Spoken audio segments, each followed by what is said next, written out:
ఎంతో మందికి లేని ఈ ధన్యత, ఈ భాగ్యము కేవలము ఆయన యొక్క ఎన్నికలలో ఎంచబడిన వారిలో మనమున్నాము. ఈ రాత్రి కాల వేళ ఆయన మనకు అనుగ్రహించాడు. ప్రియమైన దేవుని వల్లరా, ఈ రాత్రికాల వేళ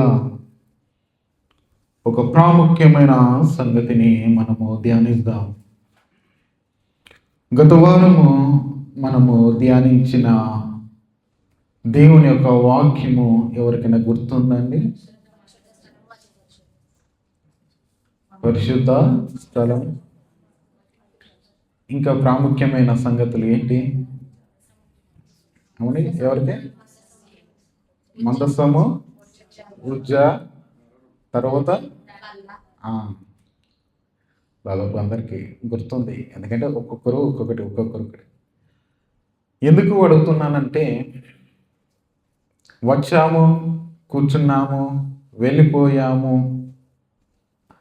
అనే ఆలోచన భావనలో ఉంటే అది మన ఆత్మీయ జీవితానికి చాలా వ్యర్థమైంది. మీ కొరకు ప్రయాసపడే మా ప్రయాస కూడా వ్యర్థమే. ఖర్చుతో కూడుకున్న ఈ యొక్క ఆరాధన కూడా వ్యర్థమే. వచ్చాము, వెళ్ళిపోయామని ఆ విషయాల్లో ఉండకుండా వచ్చిన మనము ఏమి నేర్చుకుంటున్నాము, ఏమి వింటున్నాము, దేవుడితో మనం ఏమి సంబంధం కలిగి ఉన్నామో, దేవుడు మనతో ఏం మాట్లాడుచున్నాడు, మనము ఏమి మార్చుకుంటున్నాము అనేది కావాలి.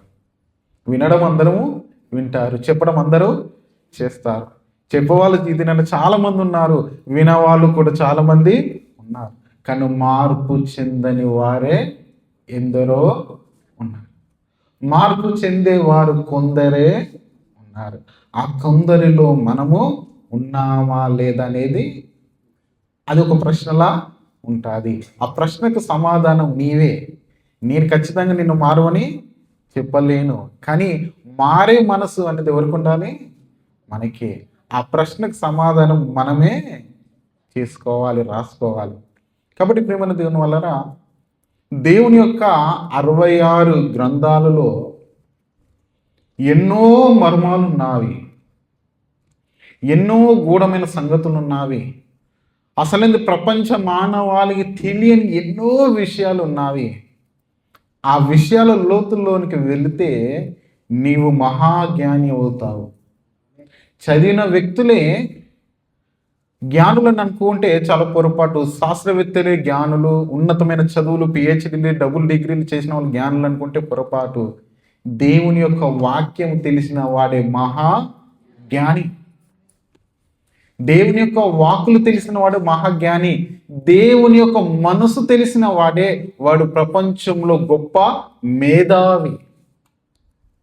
అంతటి గొప్ప బిరుదును కానీ ఆ గొప్ప స్థానానికి వెళ్ళాలంటే వాక్యాన్ని చాలా క్షుణ్ణంగా మనము పరిశీలించాలి. కేవలము ఆశీర్వాదాల గురించే అని మనం ఎప్పుడు కూడా వాక్యాన్ని కానీ, దేవుని యొక్క సన్నిధానం కానీ, దేవుని యొక్క వాక్యాన్ని మాత్రం మనము వినకూడదు. ఎందుకనంటే ఈ దినాన ఆశీర్వాదాలనే దాంట్లో ఎక్కువ సమాజం వెళ్ళిపోతుంది. ప్రతి దానికి ఆశీర్వాదాలు. దేవుడు ఒకే ఒక మాట చెప్తున్నాడు, ఏంటంటే ఆశీర్వాదాలు ఇస్తాను, కానీ ఆశీర్వాదాలు ఇవ్వడానికంటే ముందు నువ్వు ఒకటి చేయాలి. ఏం చేయాలంటే, నా మాట శ్రద్ధగా వినిన ఎడల నిన్ను ఆశీర్వాదకరంగా మారుస్తాను, సకల ఆశీర్వాదాలు మీకు అనుగ్రహిస్తానని ముందుగానే సెలవిచ్చాడు. ఏమని ద్వితీయోపదేశ కాండంలో ఉంటుంది. కాబట్టి ఆయన మాట వింటే, మరి ఆయన మాట ఎక్కడ ఉంది అని అంటే, ఎక్కడ ఉందని? మన చేతుల్లోనే ఉంది, మన చేతుల్లోనే.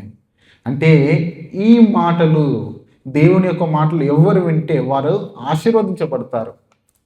ఈ లోక సంబంధమే కాదు, ఆత్మీయమైన ఆశీర్వాదాలు మనకు చాలా అవసరము. లోక సంబంధమైన ఆశీర్వాదాలు మనకంటే దుబాయ్ షేక్లు ఎక్కువ సంపన్నులే. మరి అది దేవుని నమ్మలేరు కదా. ఈ లోకంలో ఇండియాలో ఉన్న అంబానీ కూడా మనకంటే గొప్ప సంపన్నుడే.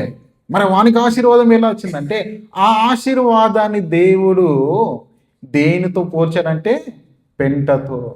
అపోస్తులైన పౌలు గారు కూడా ఆశీర్వాదాలు దేంతో పోల్చాడు? పెంటతో.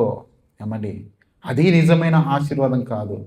నిజమైన ఆశీర్వాదం అంటే లోకరక్షకుడైన యేసును కలిగి ఉండడమే గొప్ప ఆశీర్వాదము.